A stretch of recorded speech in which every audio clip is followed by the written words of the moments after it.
Good evening to everybody. In the last lecture, we discussed on what is meaning by the wave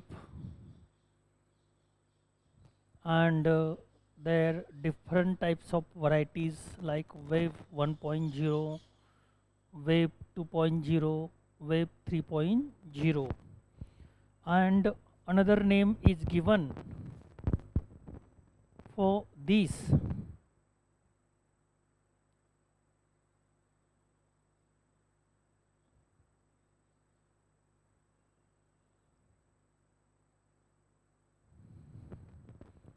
Another name is given for this library for the web for the internet, and that is why it is called the library 1.01, library 1.01, library 2.0, and library 3.0. Okay, so in this way we can discuss on library simultaneously on web and internet, right?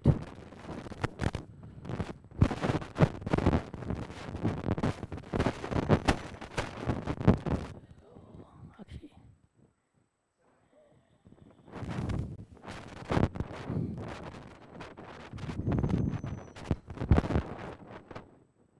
So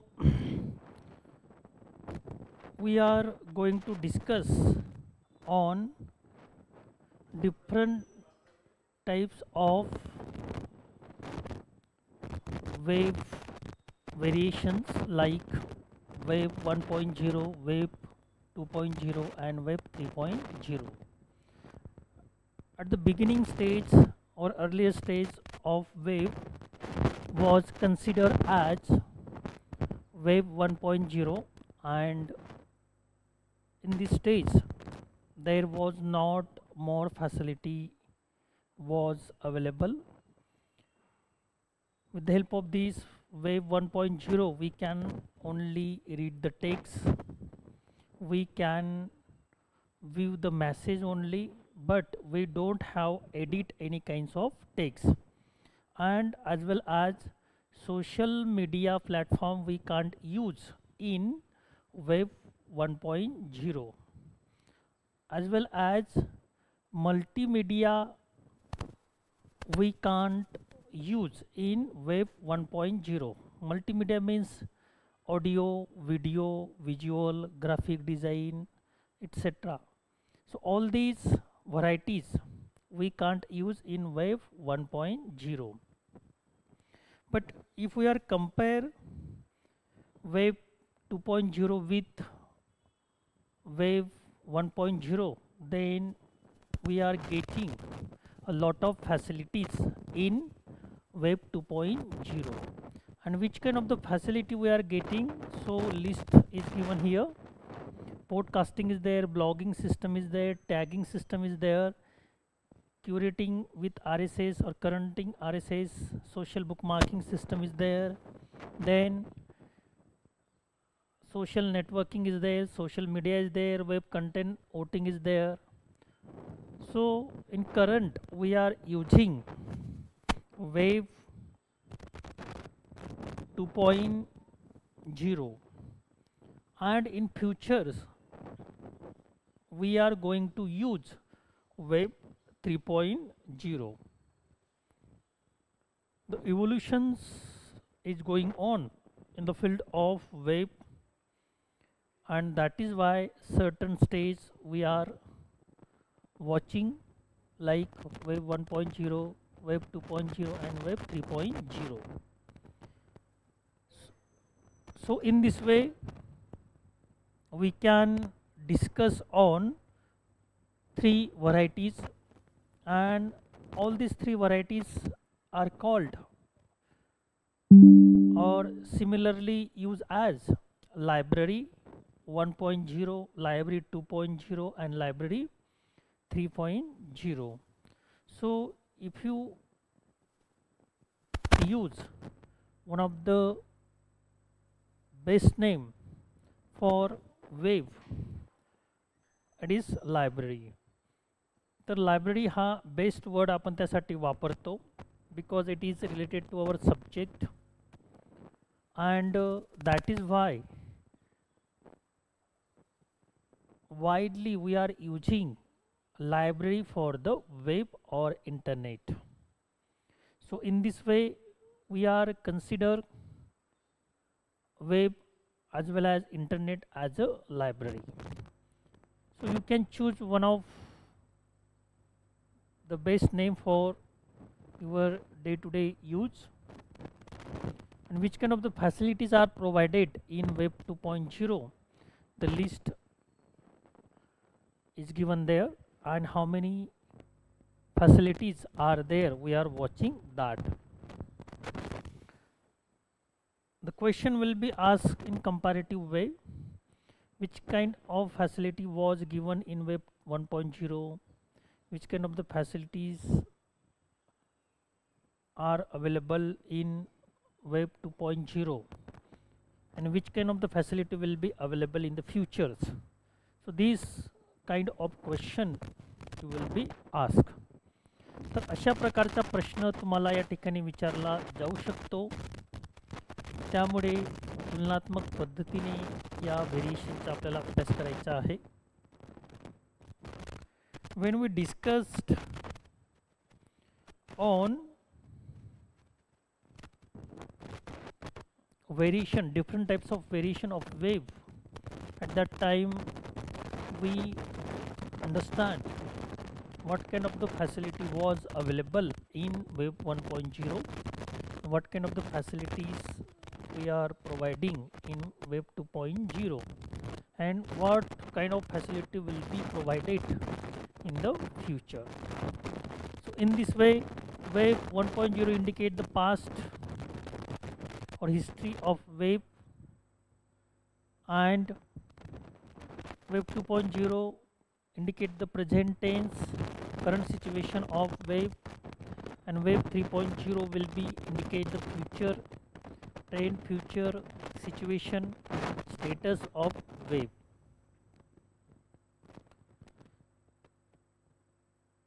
तर अशा प्रकारे आपण या ठिकाणी बघू शकतो की कोणत्याही गोष्टीमध्ये ज्यावेळेस आपण शोध लावतो तर त्याची पास्ट, प्रेझेंट आणि फ्युचर अशा प्रकारची हिस्ट्री असते, आणि ती आपल्याला अभ्यासणं गरजेचं आहे. त्याच्यावरून आपल्याला त्या कन्सेप्ट संदर्भात किंवा त्या टॉपिक संदर्भात त्याचा काल, आज आणि उद्या कळत असतं. म्हणजे ती कन्सेप्ट कशा प्रकारे काम करत होती आणि कोणत्या आधारावरती काम करत होती या गोष्टींची आपल्याला त्या ठिकाणी माहिती प्राप्त होत असते. Okay, so we are using in current all these topics, all these situation, and postcasting. Everybody has to know that there are so many postcasting are spreading on the social media platform. Blogging system we are using, personal blog we are using to spread our thought, content, idea. Okay, and tagging system is there. When we do something post on the Facebook, on the social media, at that time we write the tag there, and if we are prepared the website and we will do the post, at that time we prepare the tag there. Okay, so tagging is most important. With the help of this tag we can find the post immediately while we are searching. With the help of tag, then it will get information immediately or spread information immediately. Okay, so that is why on the Facebook many peoples are using hashtag method as well as keyword as well as tag for their particular post. Then RSS, that is called the RSS feed.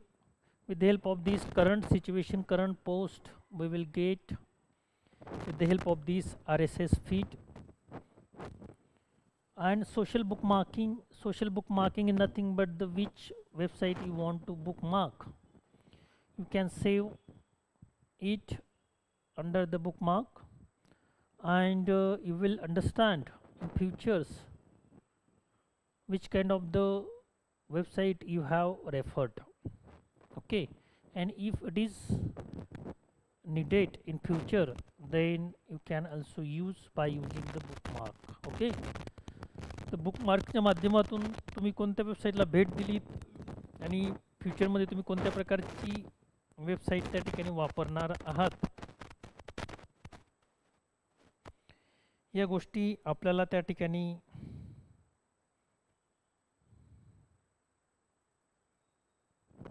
कळतात. त्यामुळे social bookmarking ही खूप महत्त्वाची method internet किंवा web 2.0 मध्ये वापरली जात असते. त्याच्यानंतर सोशल मीडिया खूप महत्त्वाचा वर्ड आहे. सोशल मीडियामध्ये अनेक प्रकारचे सोशल प्लॅटफॉर्म येतात.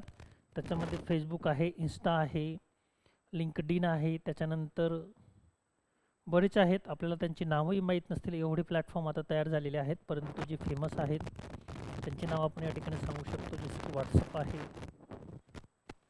ओके, आणि या प्लॅटफॉर्मच्या मदतीने आपण आपले थॉट, आपले आयडिया, नोशन्स, विचार सोशल मीडियावरती व्यक्त करत असतो. आणि त्यामुळे अनेक लोक इंटरॅक्टिव्ह पद्धतीने सोशल मीडियाचा वापर करतात आणि इंटरनेट त्यामुळे खूप पार्टिसिपेटिव्ह इंटरॅक्टिव्ह झाला आहे सोशल मीडियाच्या वापरामुळे, असं आपण या ठिकाणी म्हणू शकतो. तर वेब कंटेंट सुद्धा हे खूप महत्त्वाचं आहे. तर जेवढे लोक सोसायटीमध्ये फिरत नाही, आता लोकांमध्ये फिरत नाही, तेवढे सोशल मीडियावरती ॲक्टिव्ह असतात.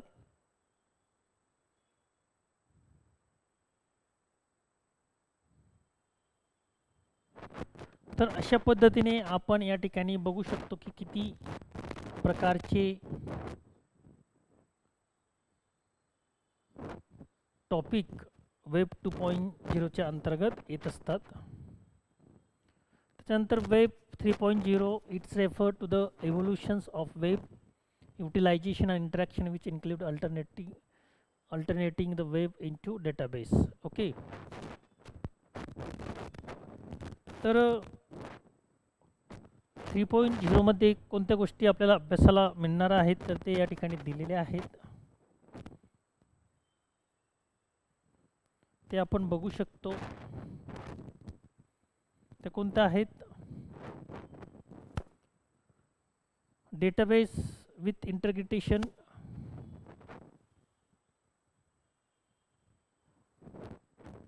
आणि ई बुक्स वगैरे, ई प्लॅटफॉर्म, ई डेटाबेस, या सर्व प्रकारच्या फॅसिलिटीज आपण त्या ठिकाणी वापरू शकतो. ओके,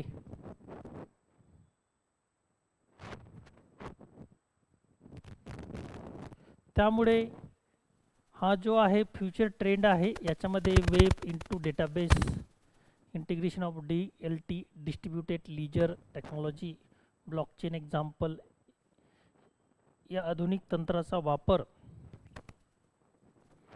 आपण या ठिकाणी करू शकतो.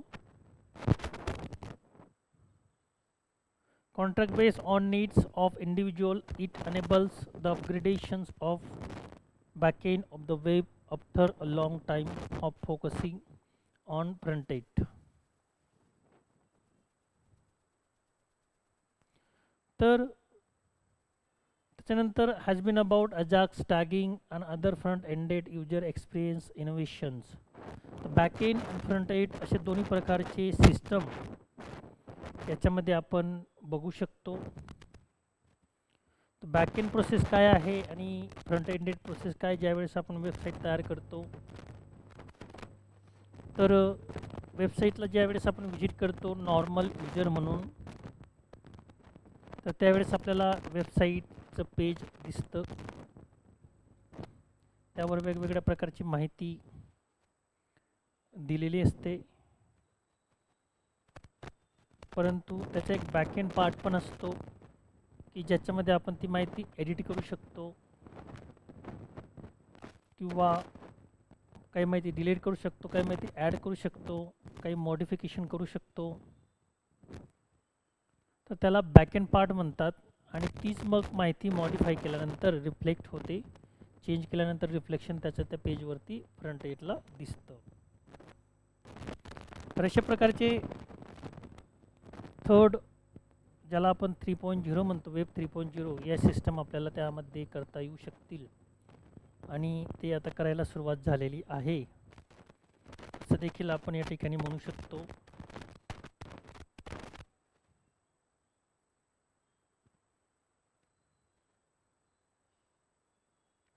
तर एक गोष्ट फार महत्त्वाची या ठिकाणी आपण नमूद करू शकतो की वेब 3.0 हे खूप ॲडव्हान्स असणार आहे वेब 1.0 किंवा वेब 2.0 पेक्षा. कारण त्यामध्ये आता AIचा सुद्धा वापर वाढलेला आहे आणि AI किती ॲडव्हान्स आहे ते आपल्याला काय काय करून देऊ शकतं याची प्रचिती आता लोकांना हळूहळू यायला लागली आहे. त्यामुळे मोठ्या प्रमाणावरती मॉडिफिकेशन किंवा बदल वेब 3.0 मध्ये आपल्याला पाहायला मिळणार आहेत. तर वेब 3.0 ने आपल्याला एक झलक दाखवलेली आहे AIच्या माध्यमातून. तर AI काय करू शकतं, प्रत्येक फील्डमध्ये ऑनलाईनच्या मदतीने प्रत्येक गोष्ट तयार करण्यासाठी आपण AIचा वापर करू शकतो. टेक्स्ट कंटेंट तयार करण्यासाठी AIचा वापर होतो आहे. पिक्चर तयार करण्यासाठी किंवा पिक्चर ज्याला म्हणतो आपण, चित्र ड्रॉ करण्यासाठी त्याचा उपयोग होतो आहे. व्हिडिओ तयार करण्यासाठी होतो आहे. प्रत्येक गोष्ट ग्राफिक डिझाईन तयार करण्यासाठी त्याचा उपयोग होतो आहे. तर असं एकही फील्ड नाही की जिथे आता AIचा उपयोग होताना आपल्याला दिसत नाही. त्यामुळे AI किती वेब 3.0 किती ॲडव्हान्स आहे हे आपल्याला आत्ताच क्लिअर झालेलं आहे. त्याच्यानंतर सिमॅन्टिक web 3.0 promises to establish the words information in more reasonable way to Google can ever attain with existing engine scheme. Okay. तर अजून सिमॅन्टिक वेबच्या माध्यमातून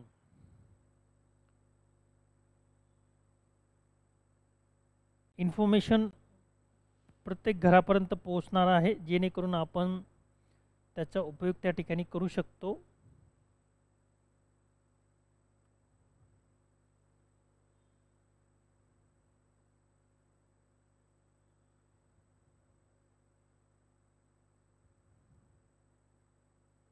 तर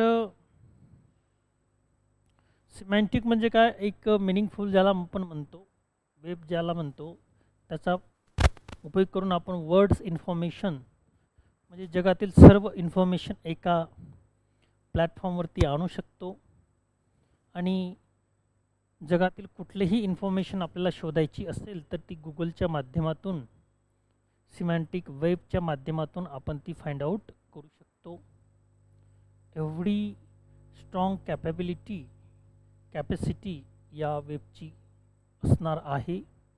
त्यामुळे कोणत्याही प्रकारची जी माहिती आहे ती आपल्याला आता वेब किंवा इंटरनेट किंवा लायब्ररीपासून वाचवता येणार नाही, हे आपण या ठिकाणी बघू शकतो. So this is particularly true from perspective of machine conceptions as opposed to human understanding. The semantic web necessitates the use of declarative ontological language like OWL to produce domain specific ontology that machine can use to reason about information and make new conclusion, not simply match keywords. Okay. तर अशा प्रकारे आपण या ठिकाणी बघू शकतो की सिमॅन्टिक wave ही काय करू शकते याची प्रचिती आपल्याला या पॅराग्राफच्या माध्यमातून बघता येईल. त्याचे main features that can help to define web 3.0. तर या वेब 3.0चे फीचर काय असणार आहेत त्याच्यावरून आपल्याला त्याची कॅपेबिलिटी, त्याची कॅपॅसिटी, त्याची इफिशियन्सी या माध्यमातून आपण बघू शकतो. तर पहिला आहे semantic web. The successful evolution of the web involve the semantic web. Semantic web improve web technologies in demand to create, share and connect content through search and analysis based on capability to comprehend meaning of word rather than on keywords or numbers. Okay. सिमॅन्टिक वेबमध्ये जसं अर्थपूर्ण meaning असतो त्या गोष्टी आपल्याला या ठिकाणी प्राप्त होणार आहे की ज्या फक्त शब्दाचा अर्थ कीवर्ड्स आणि नंबर्सच्या रिलेटेड नसणार आहे आणि त्या पलीकडेही आपल्याला त्या ठिकाणी एक मिनिंग प्राप्त होऊ शकतो. Okay.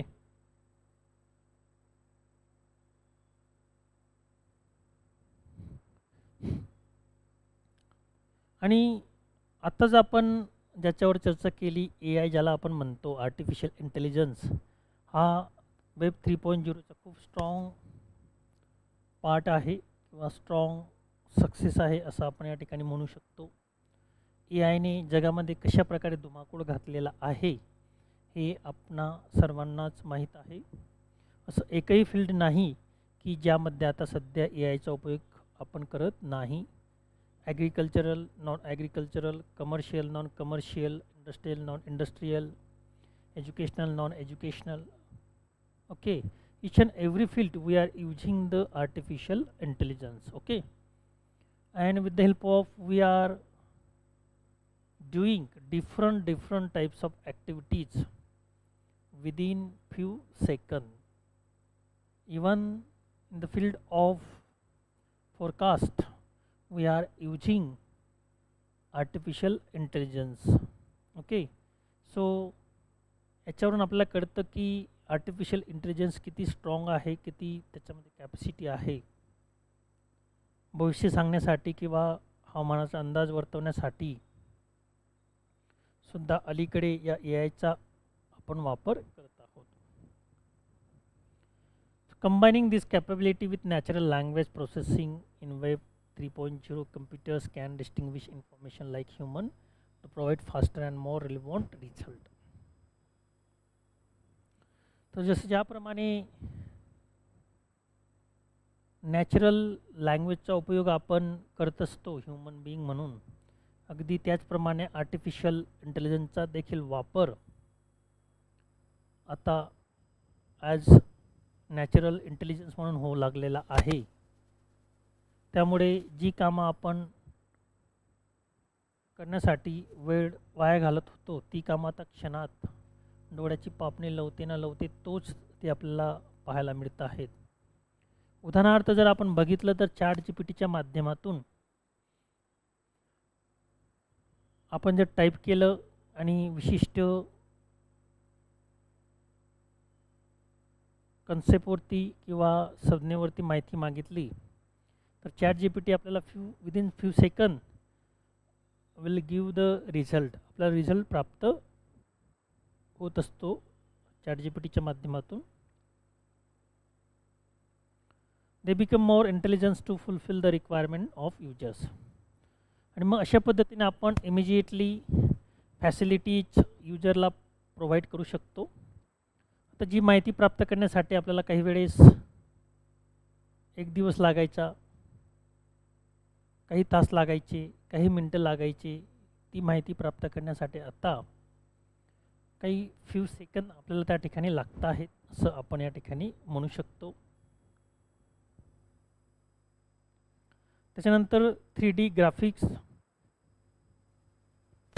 The 3-dimensional design is being used widely in website and services in Web 3.0, museum guides, computer games, e-commerce, geospatial context, etc. are all example that use 3D graphics. Okay.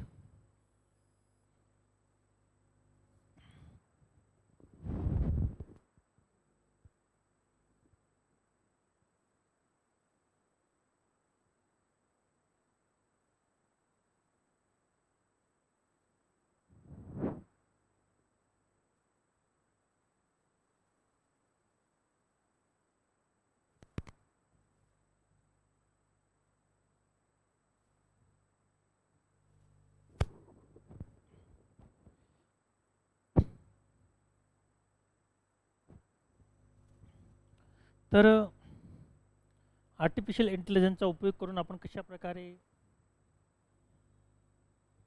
उपयोग या ठिकाणी करू शकतो ही गोष्ट आपल्याला या ठिकाणी दिसते.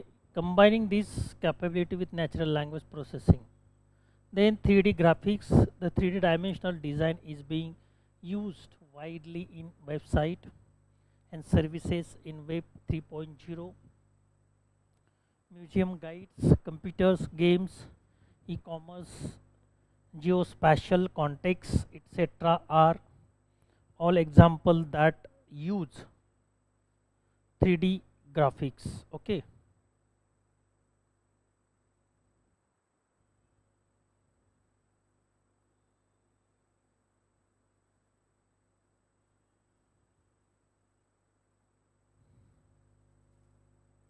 तर 3D ग्राफिक्समध्ये कशा प्रकारे वेगवेगळ्या पद्धतीने आपण या गोष्टी करू शकतो हे आपल्याला ठिकाणी बघायला प्राप्त होतं. Connectivity with web 3.0 information is more connected thanks to semantic metadata. याच्यामध्ये कनेक्टिव्हिटीसुद्धा खूप महत्त्वाची आहे. Information is more connected thanks to semantic metadata म्हणजे एकमेकांशी कनेक्टेड आहे. आता मेटाडेटा आणि सिमॅन्टिक या शब्दाचा अर्थ लिंक कशा प्रकारे आपण बघू शकतो वेबसाईटच्या मदतीने.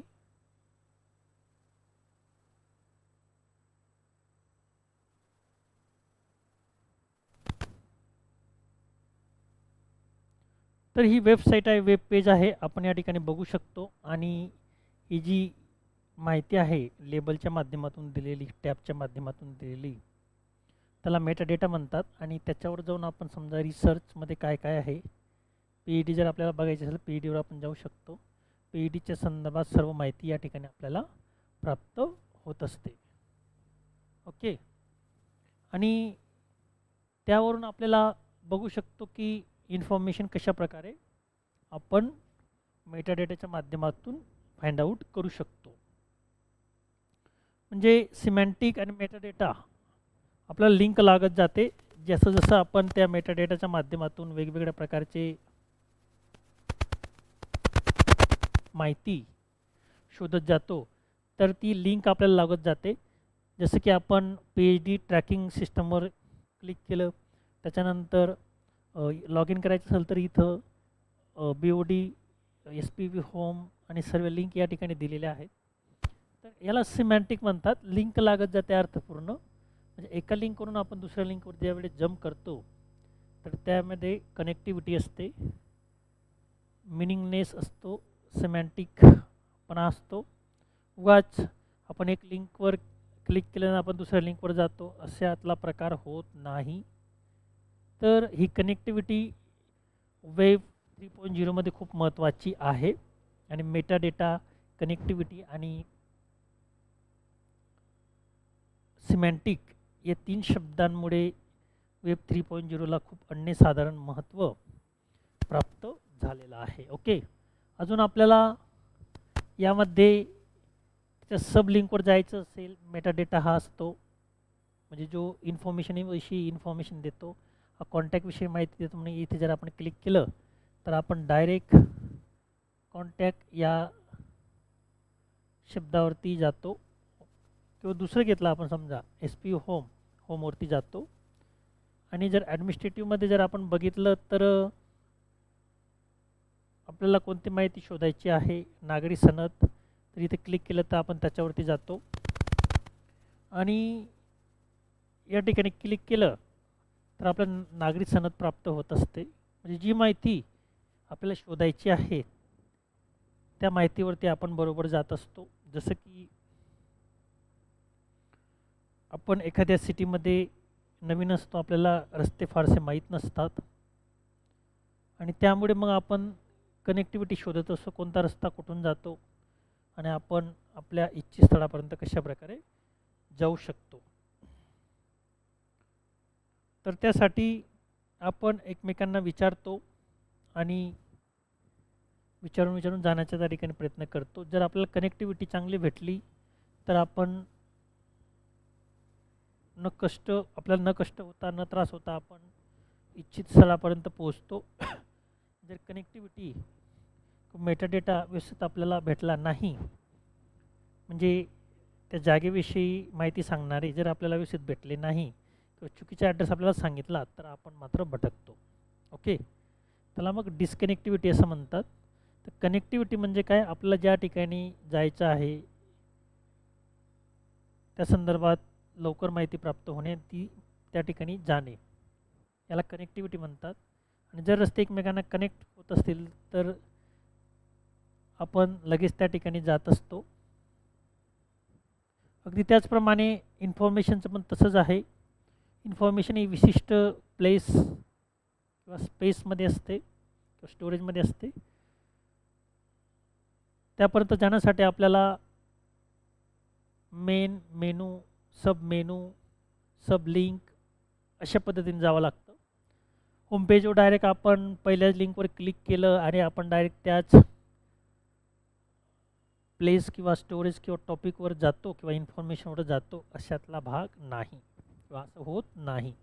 आता जर आपण या ठिकाणी बघितलं तर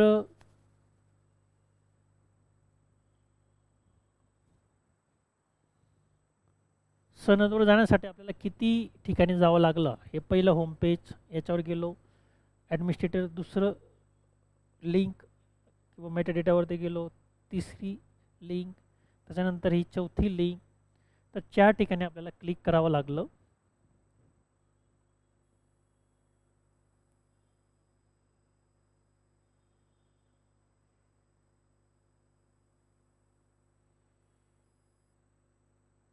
तर अशा पद्धतीने 4 ठिकाणी प्लेस लिंकवर आपण क्लिक केल्यानंतर आपण त्या माहितीपर्यंत पोहोचत असतो. ओके, तर अशा पद्धतीने आपण एका विशिष्ट माहितीपर्यंत पोहोचू शकतो किंवा लिंकवर जाऊ शकतो किंवा प्लेसवरती जाऊ शकतो किंवा इन्फॉर्मेशनवरती जाऊ शकतो. आणि यामध्ये आपल्याला मेटाडेटा की जो इंडिकेटर असतो, 3 शब्द खूप महत्त्वाचे असतात.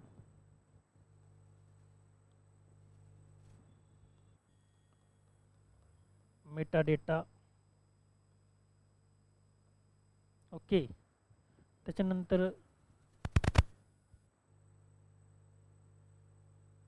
Connectivity, semantic. Okay, semantic means meaningful.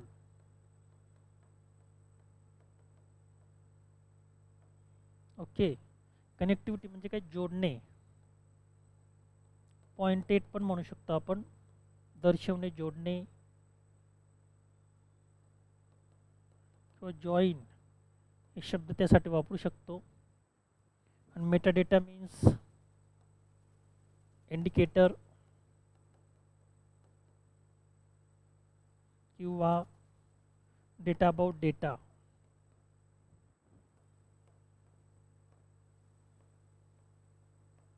जो डेटाविषयी माहिती सांगतो तो. तर वेबसाईटमध्ये आपण ते बघितलं की जे सर्व मेनू आहेत त्यांना आपण मेटाडेटा म्हणतो आणि ते कसे एकमेकांना कनेक्ट केलेले असतात, लिंक. त्या टॉपिकपर्यंत जाण्यासाठी आपल्याला मेन मेनू, सब मेनू, मेन लिंक, सब लिंक यांच्यावरती जावं लागतं. आणि तरच आपण ते इच्छित किंवा प्राप्त आपल्याला हवी असलेली इन्फॉर्मेशन, वॉन्टेड इन्फॉर्मेशनपर्यंत आपण जाऊ शकतो. ओके, परंतु अशा पद्धतीने आपण प्रवास केल्यानंतर देखील जर आपल्याला अर्थपूर्ण माहिती प्राप्त होत नसेल तर मग त्या कनेक्टिव्हिटीचा, त्या मेटाडेटाचा काही एक उपयोग नसतो. ओके. जसं की आपल्याला इच्छित स्थळी जायचं आहे, आपल्याला रस्ता माहिती नाही, त्यापैकी एक व्यक्ती आहे, तो आपल्याला त्या ठिकाणी कसं जायचं ते सांगत असतो. त्याच्या सांगण्यानुसार आपण त्या ठिकाणी जाण्याचा प्रयत्न करतो सुरुवातीला, पण बराच काळ झाल्यानंतर देखील आपण त्या ठिकाणी पोहोचत नाही, कारण की त्यांनी जी माहिती सांगितली, मेटाडेटा किंवा कनेक्टिव्हिटी, तर त्यामुळे आपल्याला ते स्थळ सापडलं नाही, ती जागा सापडली नाही आणि आपण भटकत राहिलो, असं होतं कधी कधी. परंतु दुसरी व्यक्ती ज्यावेळेस आपल्याला भेटते, ती आपल्याला प्रॉपर माहिती, प्रॉपर रूट, प्रॉपर प्लेस सांगते आणि त्यामुळे आपण इच्छित स्थळी अचूक पद्धतीने जात असतो. तर मेटाडेटा, कनेक्टिव्हिटी आणि सिमॅन्टिक या शब्दांचा अर्थ तोच होतो की menu, main menu, submenu, main link, सबलिंकच्या मदतीने आपण ज्यावेळेस इच्छित किंवा जी इन्फॉर्मेशन आपल्याला प्राप्त करायची आहे त्यावर जाऊन पोहोचतो, किंवा जी इन्फॉर्मेशन आपल्याला प्राप्त होते मेटाडेटा, कनेक्टिव्हिटी आणि सिमॅन्टिकच्या माध्यमातून, तर ती इन्फॉर्मेशन सिमॅन्टिक असली पाहिजे, अर्थपूर्ण. जर अर्थपूर्ण नसेल तर मग त्या शोधला काही एक अर्थ राहत नाही. ओके. तर हे वेब 3.0चे खूप महत्त्वाचे घटक आहेत असं आपण या ठिकाणी म्हणू शकतो. ही कनेक्टिव्हिटी खूप महत्त्वाची आहे.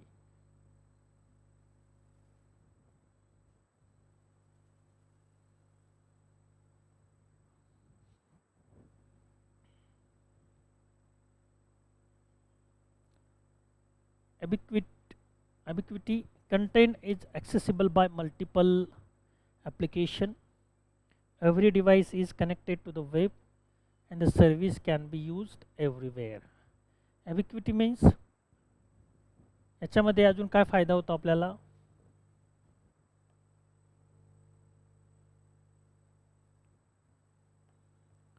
रिमोट ॲक्सेस आणि multi access.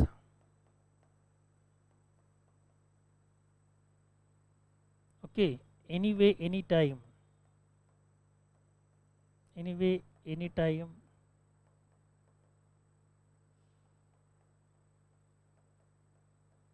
Any how, anywhere. कोणत्याही जागेवरून, कोणत्याही वेळेस, कोणत्याही पद्धतीने आपण त्या ठिकाणी ॲक्सेस करू शकतो. त्याला रिमोट ॲक्सेस म्हणतात किंवा मल्टी ॲक्सेस म्हणतात. रिमोट ॲक्सेस म्हणजे डिस्टंटवरून लांबूनसुद्धा आपण त्या ठिकाणी माहिती प्राप्त करू शकतो. तसं ऑफलाईनमध्ये शक्य नाही, त्यासाठी लायब्ररीला व्हिजिट करावी लागते. आणि मल्टी ॲक्सेस म्हणजे एकाच वेळेस अनेक लोक त्याचा वापर करू शकतात, ती माहिती ॲक्सेस करू शकतात, कारण की इंटरनेटला किंवा वेबला एकाच वेळेस अनेक डिव्हाइस कनेक्टेड असतात, अनेक नेटवर्क कनेक्ट असतात. Internet is a net of networks. जाळ्यांचं जाळं आहे, अंतरजाळं त्याला म्हणतात, आंतरराष्ट्रीय जाळं, आणि त्याच पद्धतीने आपण ते वापरत असतो. ओके.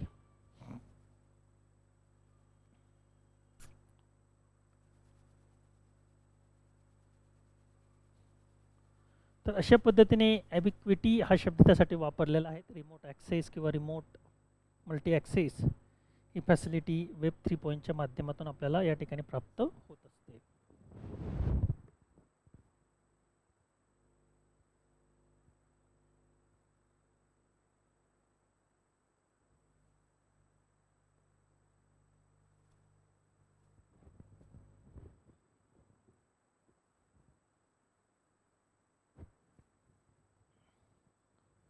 तर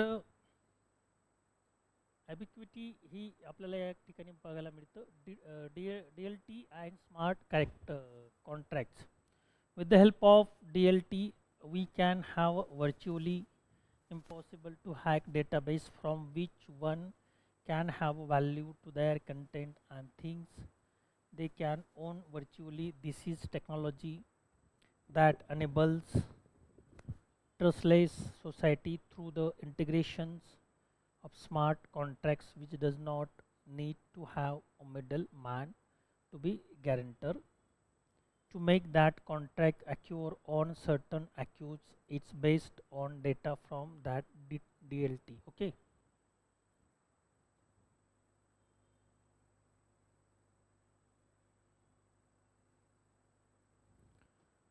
तर DLT and स्मार्ट कॉन्ट्रॅक्ट्स पद्धतसुद्धा आपल्याला या वेब 3.0 मध्ये पाहायला मिळते की ज्याचा उपयोग आपण इम्पॉसिबल टू हॅक डेटाबेस करण्यासाठी करू शकतो. On virtually, this is technology that enables trustless society through integrations of smart contracts which does not need to have middleman to be guaranteed to make contract occur on certain cause is based on the data from DLT. Okay, so it's a powerful tool that can make the world far better place and generate more opportunity for everyone on the internet.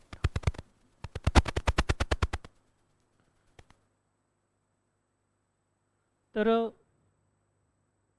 Network अशा प्रकारचा platform आहे, internet अशा प्रकारचा platform आहे.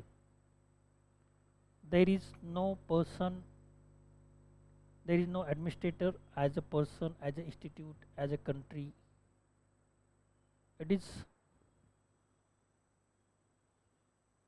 Not over helm or administered by any institute, any person, any state, any country.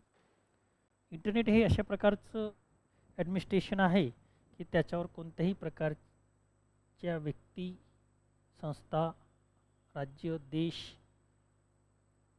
नियंत्रण नाही. तो एक अनियंत्रित प्लॅटफॉर्म आहे, अनलिमिटेड अनियंत्रित प्लॅटफॉर्म आहे की ज्याच्यावर कोणाचं नियंत्रण नाही, परंतु ते ॲटोमॅटिक कनेक्ट असल्यामुळे आपल्याला त्याचा वापर करायला मिळत असतं. आता अनियंत्रित असल्यामुळे त्यावरती अनेक चुकीचे प्रकार होऊ शकतात. डेटा चोरी होऊ शकते, सिस्टम हॅक होऊ शकते, डेटा हॅक होऊ शकतो, असे प्रकार होत असतात. परंतु त्याच्यावर आळा घालण्यासाठी DLT सिस्टम किंवा स्मार्ट कॉन्ट्रॅक्ट्स ही पद्धत किंवा ही टूल काम करतं आणि त्यामुळे it is impossible to hack the database from anyone. तर अशा प्रकारचं डेटा हॅक करणे फार कठीण होऊन जातं. सपोज आपण नेट इंटरनेटच्या माध्यमातून मोबाईलचा वापर करून, लॅपटॉपचा वापर करून, कम्प्युटरचा वापर करून इंटरनेटचा वापर करत असतो, इन्फॉर्मेशन रिट्रीव करत असतो. काही वेळेस आपण सेन्सिटिव्ह इन्फॉर्मेशन जी असते, जसं की bank account related log in करतो नेटवरती, तर त्यावेळेस तुमचं अकाउंट हॅक होऊ शकतं किंवा इन्फॉर्मेशन हॅक होऊ शकते, OTP हॅक होऊ शकतो, बऱ्याच गोष्टी त्यामध्ये होतात. परंतु ही फॅसिलिटी असल्यामुळे तसं करणं फार अवघड असतं. त्यामुळे एक श्युअरिटी युजरला त्या ठिकाणी प्राप्त होत असते आणि आपण डोळे बंद करून किंवा without any doubt sensitive information नेटवरती फाइंड आउट करतो किंवा लॉग इन बँकिंगसाठी लॉग इन करत असतो आणि बरेच ट्रान्झॅक्शन आपण फार मोठमोठे बँकिंगच्या माध्यमातून त्या ठिकाणी करण्याचा प्रयत्न करत असतो. ओके, तर अशा पद्धतीने आपण वेब 3.0 मध्ये कोणकोणत्या फॅसिलिटीज बघू शकतो किंवा त्याचा वापर करू शकतो, या सर्व फॅसिलिटीजवरती चर्चा आपण या ठिकाणी केलेली आहे. वेब 2.0 मध्ये कोणत्या फॅसिलिटीज आपल्याला प्रोव्हाइड करण्यात आलेल्या आहेत त्याची पण चर्चा या ठिकाणी आपण केलेली आहे. ओके, शिवाय वेब 1.0 मध्ये कोणत्या गोष्टी आपल्याला देण्यात आलेल्या आहेत त्याची सुद्धा चर्चा आपण या ठिकाणी केलेली आहे. ओके, तर after finished on or after discussing on this topic, web 1.0, 2.0 and 3.0 comparative way, we can discuss also on this, and that is why the chart of these three are given at the end of this topic. So web 0.0 mostly read only, फक्त वाचण्यासाठी त्याचा वापर होत होता. Widely read and write दोघांसाठी उपयोग होऊ लागला. पोर्टेबल अँड पर्सनल म्हणजे it can be move from one place to another, multimedia can be use there. फक्त याचा कंपनी फोकस होता, याचा कम्युनिटी फोकस झाला, म्हणजे सोशल मीडिया त्यामध्ये वापरले जाऊ लागले. हा चार्ट जरी तुम्ही नुसता अभ्यासला तरी त्याच्या माध्यमातून तुम्हाला तिघांचा तुलनात्मक अभ्यास त्या ठिकाणी करता येईल. फक्त रीडसाठी त्याचा उपयोग व्हायचा. इथे रीड अँड राईट दोघं होतात. पोर्टेबल म्हणजे मुव्हेबल, याचा फोकस फक्त कंपनीसाठी तयार केला होतं. कम्युनिटी फोकस झाला कारण सोशल मीडिया याच्यामध्ये आलं. त्याच्यानंतर इंडिव्हिज्युअल फोकस परत याच्यामध्ये वाढला, जसं की ChatGPT वगैरे. होम पेज याच्यामध्ये तयार होत होतं. याच्यामध्ये ब्लॉग विकीज आपण तयार करू शकतो किंवा मल्टीटास्किंग वेबसाईट यामध्ये तयार करू शकतो. लाईव्ह स्ट्रीम वेव 3 मध्ये आपण यूज करतो. ओनिंग कंटेंट म्हणजे ओन कंटेंट क्रिएटसाठी तयार केली. शेअरिंग कंटेंटसाठी तयार केलं गेलं वेब 2.0. स्मार्ट कन्सोलिडेटिंग कंटेंटसाठी तयार केलं गेलं. याच्यामध्ये फक्त वेब फॉर्म होता, वेब ॲप्लिकेशन आलं, स्मार्ट ॲप्लिकेशन आले. ओके, डिरेक्टरीज होती, याच्यामध्ये टॅगिंग सिस्टम आली, user behaviour, page views, cost per clicks, किती क्लिक केल्यानंतर आपल्याला त्याची प्राईस कळते. यूजर एंगेजमेंट याच्यामध्ये दिसते. बॅनर ॲडव्हर्टायझिंग, इंटरॅक्टिव्ह ॲडव्हर्टायझिंग याच्यामध्ये आहे सोशल मीडियामध्ये, बिहेवियर ॲडव्हर्टायझिंग. ओके, तर अशा तुलनात्मक पद्धतीने आपण याचा अभ्यास या ठिकाणी करू शकतो. Bacteria online, Wikipedia, semantic web. Britannica online त्यावेळेस होतं, विकिपीडिया आलं, सिमॅन्टिक वेब त्याच्यामध्ये आलं. त्याच्यानंतर अजून पुढे बरेच फरक दिलेले आहेत. HTML पोर्टल वापरलं जातं, XML वापरलं जातं, RSS, PDF, RDF, OWL असे वेगवेगळ्या फाईल याच्यामध्ये आपण वापरू शकतो. तर 1 मध्ये डेटा वॉज नॉट फोकस, 2 मध्ये data many was control by some mediatory, data was personalize and not no use mediatory, information sharing is the goal, interaction is the goal, immersion is the goal. Okay, connect information, its primary goal, aim to connect people, focus on relating knowledge. Static website, introductions of web application, intelligent web based function and apps. Okay,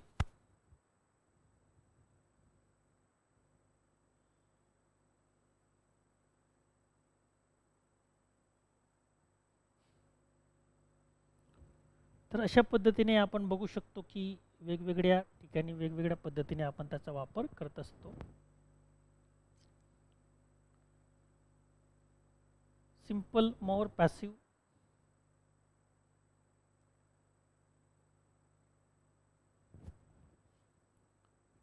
web and enhance social web, semantic web exist.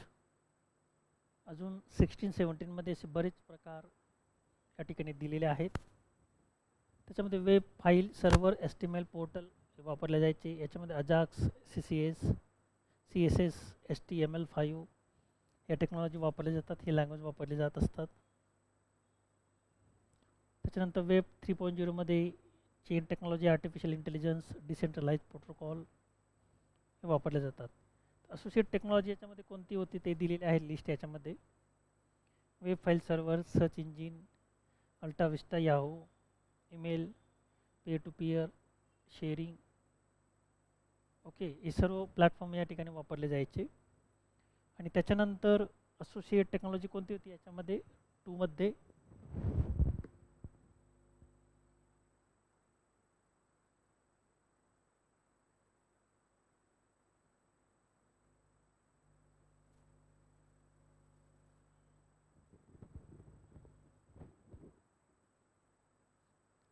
ते पण दिलेलं आहे. तर त्याच्यामध्ये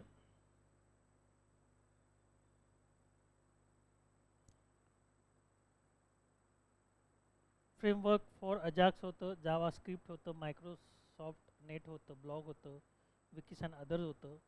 हे सर्व आत्ता आपण वापरतो आहोत 2 मध्ये. आणि 3 मध्ये काय वापरणार? Searching using semantic database, information ontology, intelligence, digital, personal assistance वगैरे वगैरे. ओके.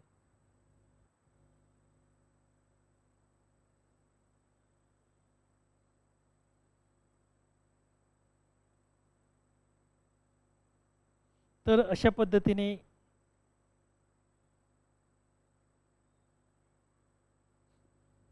एक टेक्नॉलॉजी आणि त्याचे जे व्हेरिएशन आहेत ते कशा पद्धतीने केले गेले, त्याची हिस्ट्री, त्याचे करंट स्टेटस आणि फ्युचर स्टेटस काय असणार आहे, या अनुषंगाने आपण ही सर्व माहिती वेव्हची या ठिकाणी घेतली, लायब्ररीची या ठिकाणी घेतली. त्याच्यानंतर आपल्याला यामधील फरक या ठिकाणी लक्षात आला असेल. तर वेव्ह इव्होल्युशन कशा प्रकारे केलं गेलं त्याचा एक चार्ट पण या ठिकाणी दिलेला आहे, तो आपण या ठिकाणी बघू शकतात.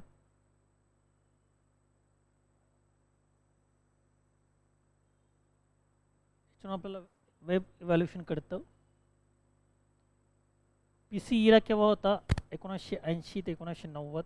त्याच्यानंतर डेस्कटॉप आलं, त्याच्यानंतर 1990 ते 2000 वेब 1.0 आलं. त्याच्यामध्ये मग वर्ल्ड वाईड वेबचा शोध लागला आणि त्याच्या पुढे जाऊन मग 2010 वेब 2.0चा शोध लागला. या कालामध्ये सोशल वेबचा शोध लागला, म्हणजे सोशल मीडिया. 2010-20 10 to 20 वेब 3.0चा शोध लागला. त्याच्यानंतर सिमॅन्टिक वेब आणि 20 to 30 वेब 4.0चा शोध लागला, ज्याच्यामध्ये web O S operating system जे थेरॉटिकल और ॲज डिकेट्स त्याचा शोध आपल्याला या ठिकाणी बघता येईल. तर डेस्कटॉपमध्ये web technology, multimedia, networking, social मीडियामध्ये broadband, mobile computing, cloud computing, हे सर्व वेगवेगळ्या प्रकारचे जे ॲडव्हान्समेंट जे आपण बघतो वेबच्या फील्डमध्ये, नेट इंटरनेटच्या युगामध्ये, जगामध्ये, या गोष्टी प्रकर्षाने आपण या ठिकाणी बघत असतो. फ्लो चार्टच्या माध्यमातून या गोष्टी आपल्याला या ठिकाणी पाहायला मिळत असतात. Okay. So with the help of this flow chart, with the help of this diagram, we will understand how this was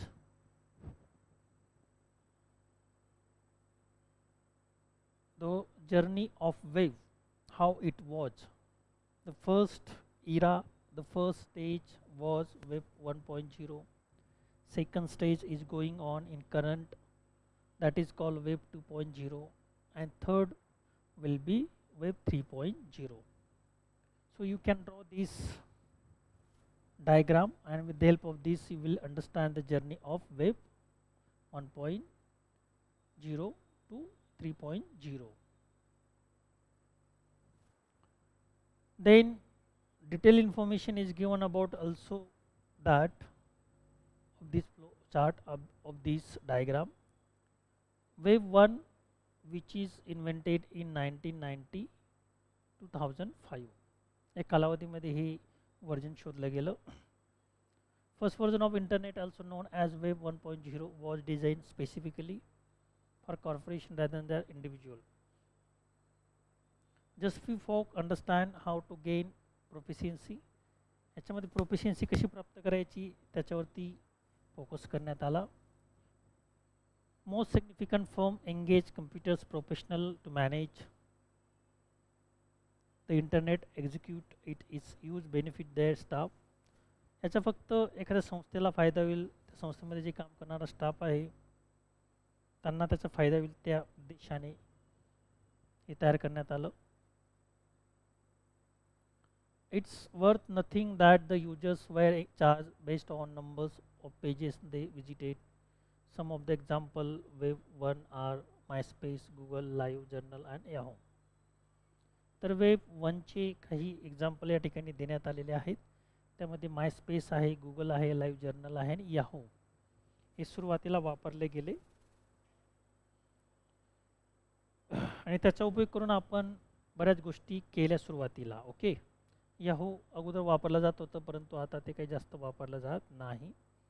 सध्या तर गुगलच फेमस आहे.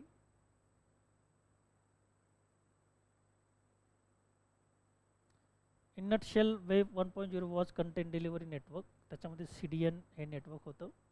That allow user to see static data on website without having the chance to express their thought, opinion और remark. याच्यामध्ये content delivery network होतं web 1मध्ये. Okay, तर आपण बघतो की कशा प्रकारे माहिती यामध्ये आपल्याला प्राप्त होऊ शकते.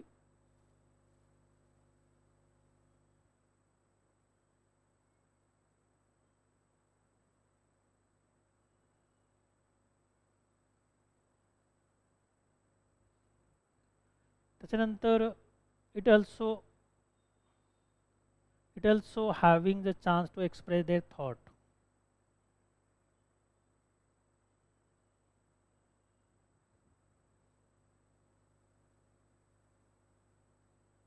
तर आपले थॉट एक्सप्रेस करण्यात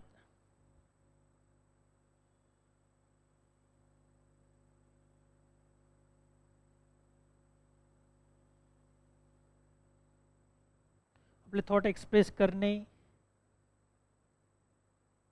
रिमार्क, ओपिनियन या ठिकाणी आपण ते करू शकत होतो. आणि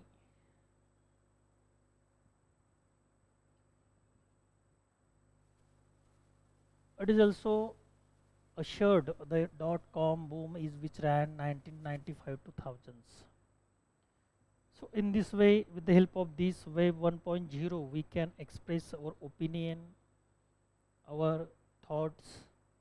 That is why it is used for institutional purpose, for personal purpose.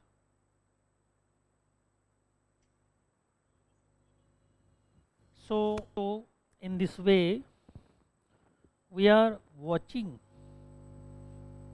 the history of wave 1.0, 2.0 and 3.0. Already we have discussed on this, but with another lesson note, different point of view. Some abstracts are given here, and wave 2 from 2006 in present is going on. Now we should move on the text generation on the of the internet, which is currently in use worldwide. So as text we are using the internet, and wave 2.0 has revolutionized the wave and its allied industries. So in this way we can use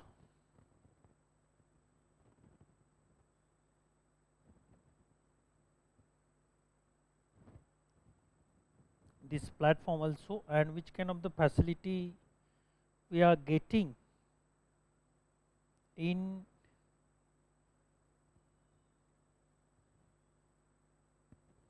web 2.0 we can discuss here. Okay, तर web 2 मध्ये किंवा 2.0 मध्ये कोणकोणत्या facilities आपल्याला या ठिकाणी प्राप्त होऊ शकतात ते आपण या ठिकाणी बघतो आहोत.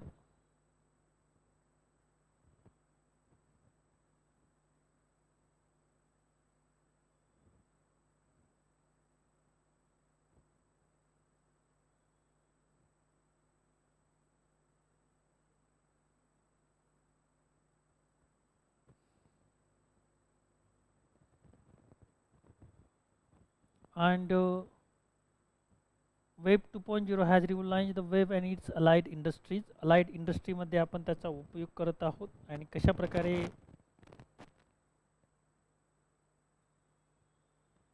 त्याचा आपल्याला फायदा होऊ शकतो ते आपण या ठिकाणी बघतो.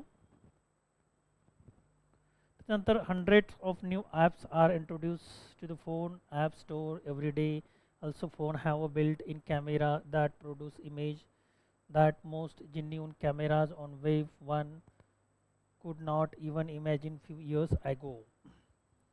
तर कॅमेरा वेब कॅमेरा ज्याला आपण म्हणतो जो इंटरनेटवरती अवेलेबल असतो किंवा इंटरनेट सारखी त्याच्यामध्ये क्लॅरिटी असते, स्मार्ट एच डी ज्याला आपण म्हणतो, तर तशा प्रकारचा कॅमेरासुद्धा वेब वनच्या मदतीने तयार करण्यात आला किंवा वेबच्या मदतीने तयार करण्यात आला वेब टूमध्ये.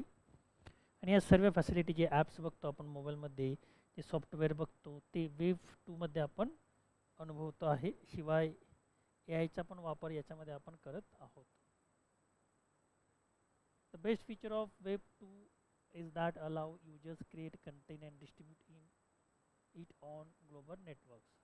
Social media channels such as Instagram, Facebook and other video streaming application, blog posting, podcast, social bookmarking are there. तर अनेक सोशल मीडिया प्लॅटफॉर्मचा उपयोग करून आपण फक्त इन्फॉर्मेशन जनरेटच करत नाही, ती डिस्ट्रीब्यूट करण्याचं काम, वर्ल्ड वाईड करण्याचं काम या वेबच्या माध्यमातून आपण करत आहोत. त्याच्यानंतर web two this platform is also known for the easy which music and video snippets are shared. तर मल्टीमीडिया प्लॅटफॉर्म म्हणून देखील या वेब टूचा उपयोग केला जात असतो. त्यामध्ये आपण टेक्स्टचा यूज करतो, इमेज यूज करतो, ग्राफिक डिझाईन यूज करतो, त्याच्यानंतर ऑडिओ व्हिज्युअल किंवा ऑडिओ व्हिडिओ असे वेगवेगळे प्लॅटफॉर्म आपण त्या ठिकाणी वापरत असतो, मीडिया आपण वापरत असतो. त्याच्यानंतर वेब 3 फास्ट अप्रोचिंग, ज्याच्यामध्ये ए आयचा वापर केला जातो आहे. Web 3 is the internet latest and most talk about generation. Following to web 2 a third interaction based on sophisticated software programs such as artificial intelligence will enter the arena of combat, and it's aspired to provide trustworthy and data-driven AI that caters to every user's blockchains, metaverse, and semantic web are all expected to be leveraged through web. Most of the capabilities of Web 3 are already present in Web 2.0, so users will probably be puzzled what's new in it then. Okay. तर अशा पद्धतीने आपण त्या ठिकाणी बघू शकतो की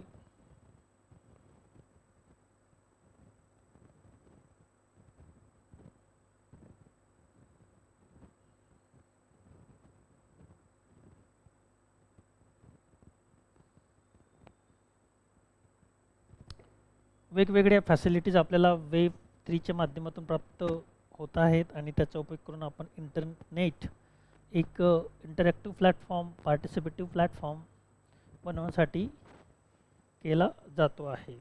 तर अशा पद्धतीने आपण यामध्ये ही माहिती प्राप्त करू शकतो. त्याच्यानंतर definition of library 2.0 establishment definition. Library 2.0 does not yet exist despite numerous attempt to define it. Many views and comments on the notions have been published in blog, article and books. This is short overview, some suggested definition of library 2.0. okay. तर ज्याप्रमाणे आपण web 3 ची definition करण्याचा प्रयत्न केला, माहिती प्राप्त करण्याचा प्रयत्न केला, अगदी त्याचप्रमाणे आपण लायब्ररी 2चा देखील या ठिकाणी वापर करत आहोत. तर definition of library 2.0 and established definition of library 2.0 does not exist. Some definition are given here. Breivik 2006 for example state that library 2 is the natural evolution of library services to level where the library user is control how and when she get access the service she need and wants. तर जसं web online पद्धतीने आपण web 1 web 2 web 3चा अभ्यास केला, अगदी त्याच पद्धतीने आपण लायब्ररी ज्यावेळेस उच्चारतो त्यावेळेस ती ऑफलाईन लायब्ररी आणि ऑनलाईन लायब्ररी दोघं कन्सेप्ट आपल्या डोळ्यासमोर येत असतात. तर त्यामध्ये वेब लायब्ररी 1चा तर आपण अभ्यास केलाच आहे आणि सुरुवातीला जशी लायब्ररी होती तशी ती आपल्या डोळ्यासमोर आहे आणि त्यामुळे 2मध्ये काय काय ॲडव्हान्समेंट झालेली आहे किंवा ती एक्झिस्ट आहे किंवा नाही याच्याविषयी आपल्याला सविस्तर चर्चा या ठिकाणी करायची आहे. ब्रेविकच्या मते 2000मध्ये for example state that library 2 is the natural evolution library services. तर लायब्ररी मार्फत ज्या सर्व्हिसेस प्रोव्हाइड करण्यात येतात त्यांचं एक नॅचरल रिव्होल्युशन आहे. Notion have been publish in blog article and books. तर वेगवेगळ्या नोशन्स ब्लॉग आर्टिकल बुकच्या माध्यमातून जे पब्लिश करण्यात आल्या त्या संदर्भात लायब्ररी 2चा अभ्यास केला जातो. This is short overview some of the suggested definition of library 2.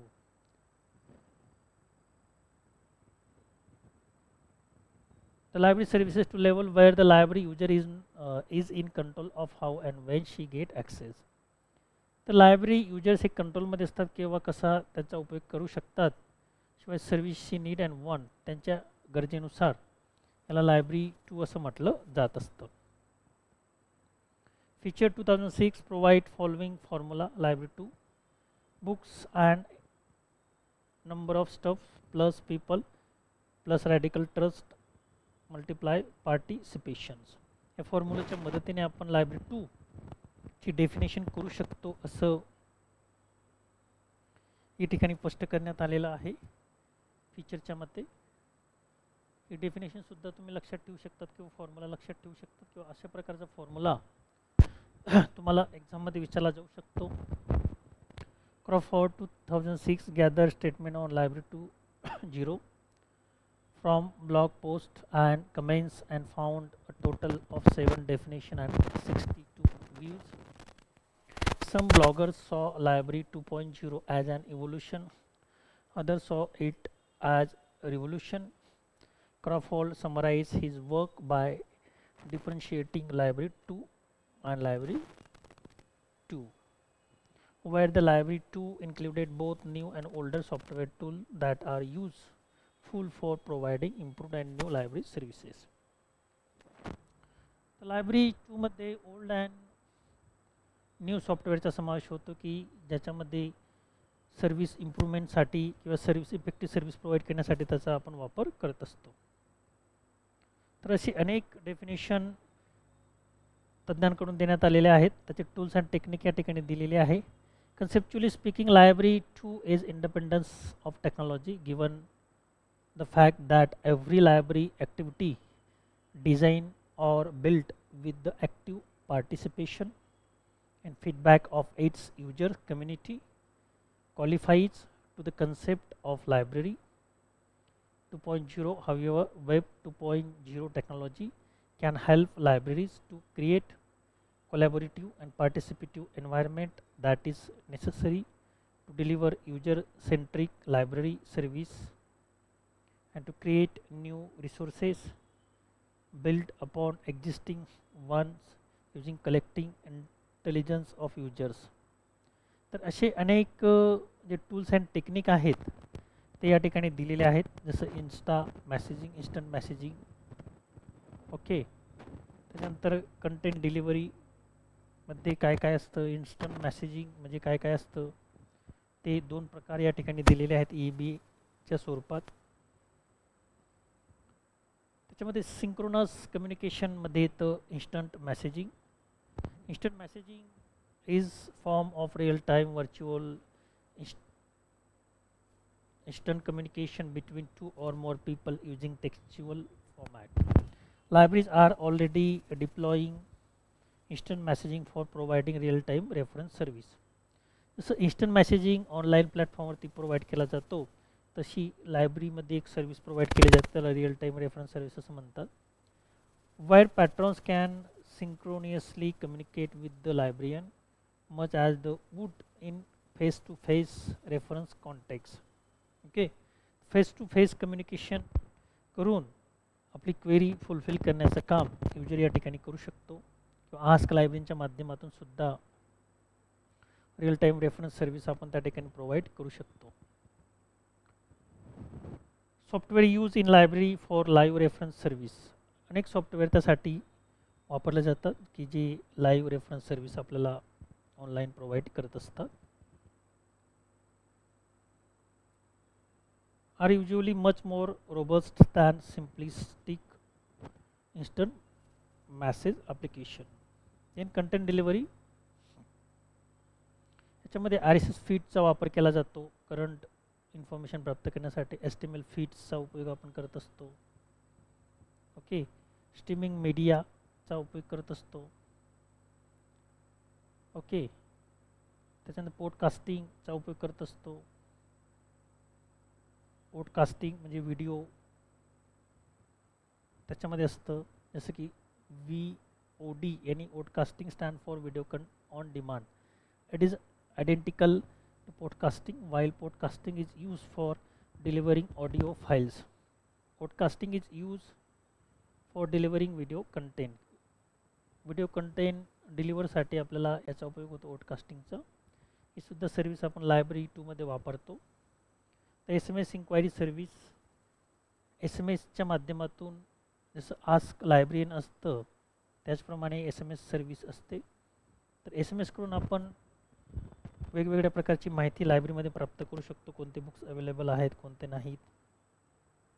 Okay, त्यावेळेस आपल्याला इन्स्टंट मेसेज केला जात असतो. एज कोलॅबोरेटिव्ह पब्लिशिंग टूल्स त्याच्यामध्ये असतात. ब्लॉग आपण क्रिएट करू शकतो आणि त्याला इन्फॉर्मेटिव्ह बनवू शकतो. सर्व माहिती त्याच्यावर आपण देऊ शकतो लायब्ररीची. लायब्ररी ब्लॉग त्याला म्हणतात. विकीज आपण तयार करू शकतो. त्याच्यानंतर कोलॅबोरेटिव्ह सर्व्हिस प्लॅटफॉर्मवरती आपण सोशल नेटवर्कच्या माध्यमातून अनेक जे वेबसाईट आहेत, गेटवेज आहेत, त्यांच्या माध्यमातून आपण इंटरॅक्टिव्ह पद्धतीने कम्युनिकेशन करू शकतो between users and library. and which kind of the facilities are available we can tell to the users.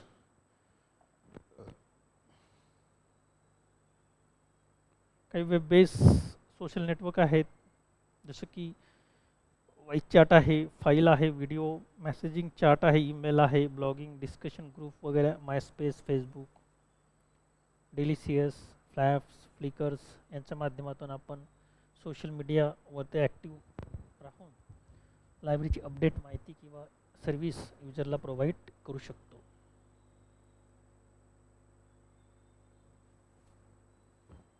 InfluNet Central has Facebook page which includes links of relevant parts of center's website, link to RSS, aggregation service and search applications. तर असे वेगवेगळ्या प्रकारचे गोष्टी आपण या ठिकाणी करू शकतो.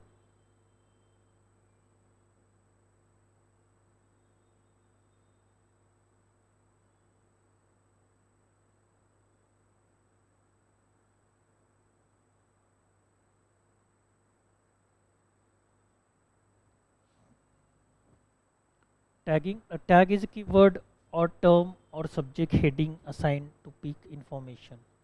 म्हणजे एक टॅग पॅरेग्राफला किंवा कंटेनला आपण टॅग एका शब्दात किंवा 2 शब्दात त्याचं वर्णन करतो, त्याला टॅग सिस्टम म्हटलं जातं. टॅग सिस्टमसुद्धा आपल्याला इन्फॉर्मेशन फाइंड आउट करण्यासाठी मदत करतं. त्याच्यावर जरी क्लिक केलं आपण तर त्या लिंकवरती आपण जात असतो, त्या माहितीवरती आपण जात असतो, जम्प करत असतो. सोशल बुक मार्किंग सर्व्हिस त्याच्यामध्ये आहे. जे आपण वेब 2 मध्ये बघितलं तेच लायब्ररी 2 मध्ये आपल्याला पाहायला मिळतं. म्हणजे ऑनलाईन आणि ऑफलाईनचं कॉम्बिनेशन हे या ठिकाणी करण्यात आलेलं आहे.